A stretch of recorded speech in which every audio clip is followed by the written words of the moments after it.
Hi, this is Amy again, picking up on the story of Quill, my fear-aggressive dog.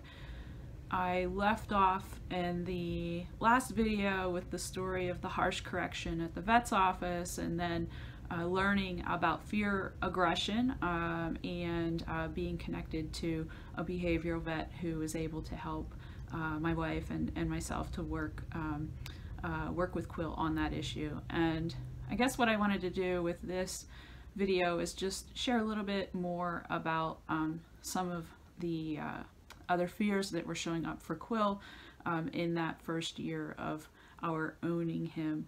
One of the things that I remember, and this is going back now almost a decade, but whenever we first started learning about fear aggression, what stuck with me was learning that fear is an uncontrollable response. It happens for people, it happens for animals.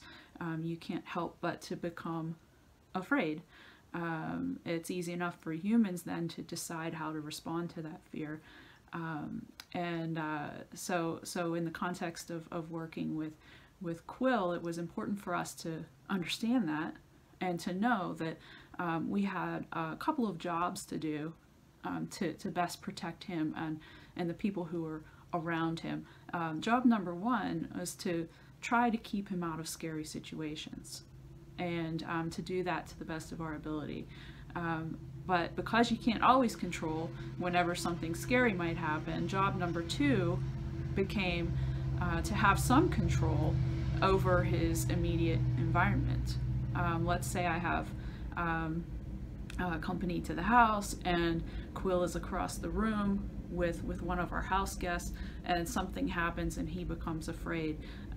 You know, a bite can happen just that fast. And so you know, having the dog within your own control was something that we before too long knew that we needed to be able to do, just to keep people safe as we worked on his issues.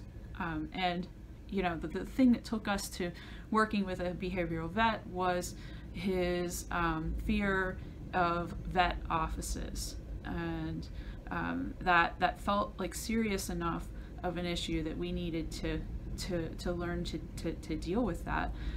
But Quill had a lot of other things he was afraid of too. He was afraid of being handled by us whenever he was in pain. If he had an ear infection or that paw injury that I talked about in the last video, if he was in pain, he was afraid to be handled, and there was aggression that was showing up as a result. He was afraid of storms and fireworks and other loud noises. He was afraid of dogs at that point in his life.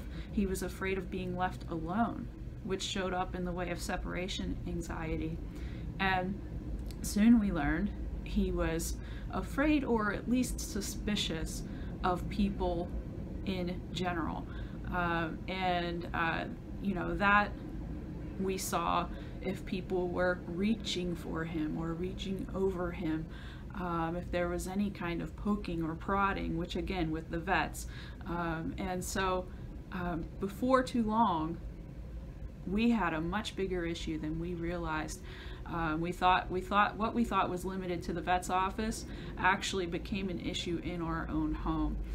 So within, I'd say within about 2 months of having those traumatic vet visits, we went on a long weekend and left the dogs at the house to be cared for by a friend. And here's another misstep that we made. And I'm not afraid of sharing the missteps, because it was a part of our learning, and maybe something that can help you as well. We had arranged for our friend to come over and to meet him, but something fell through. She wasn't able to make it, and then so she did come to the house after we were gone, and Quill was in his crate. He was a dog who was crated in his first several years, and that was to help him with his separation anxiety. And our friend reached for the crate to open it up to let him out, and he growled at her. And so she had a very long, probably 24 hours or so with him, of letting him out of the crate. And one of the things that he did, and this could be a sign for your dog, it certainly was a sign for ours, is she got him to the door to let him outside, and whenever she was connecting him to his leash, he started to mouth her arm. He wasn't biting her, but that definitely can be a sign of nervousness for a dog, and it was for him. So anyway, she gets him back into the crate, and the next day is even worse. She just was, terrified of him, because anytime she would go near him or go to open up the crate, he would aggress at her. And I do have those videos posted as well, because I think it's important to be able to share those. And so she had her brother come over to try to help, and then she had a friend come over to try to help, and that friend was able to. Again, he did the mouthing of her hand and arm. He canceled the rest of our weekend, came home, and what happened was we let him out of the crate. He was great. He was friendly with our friend who had been watching him. He kept bringing her toys. He jumped up onto the couch next to us. It was like nothing had ever happened. But by that time, he was out of the fear state.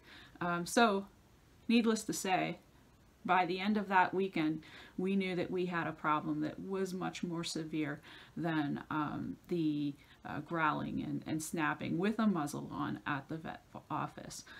Next video, I will get into what did we do next to try to manage this issue.